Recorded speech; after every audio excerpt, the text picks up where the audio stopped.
Tuwing umaga, pagbangon ko sa kama, ang bigat ng katawan ko. Masakit ang likod, masakit ang braso dahil sa buong araw na trabaho sa bukid. Habang ang iba, mahimbing pang tulog.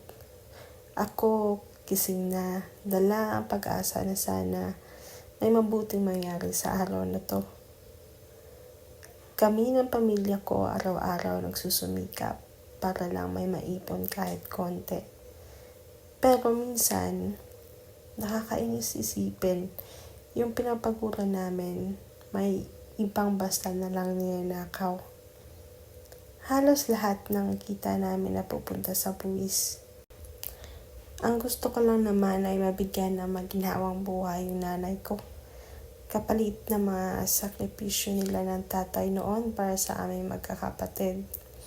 Gusto kong maibalik sa kanila yung mga panahong tiniis nila yung gutom, yung mga gabing halos walang tulog para lang makapagtapos kami sa pag-aaral. Pero minsan may mga taong hindi nakakaintindi. Akala nila ang dami naming pera. Kung totoo yun, bakit pa ako magtitiis sa araw-araw na init sa bukid?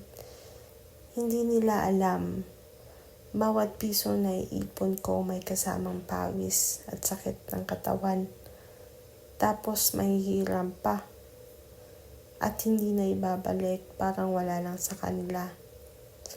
Minsan napapagod din ako, pero lagi kong pinapaalala sa sarili ko na magtiis lang, balang araw, ibibigay din ng Diyos yung para sa atin sa tamang panahon. Kasi lahat ng pagod, lahat ng sakit at sakripisyo may magandang kapalit. At pag tumating na yung araw na yon, masasabi ko sa sarili ko, salamat Lord, hindi man madali pero kinaya ko.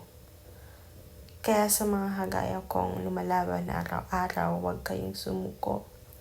Tuloy lang sa pangarap dahil darating din ang araw na lahat ng paghihirap mo magbubunga rin ng ginhawa.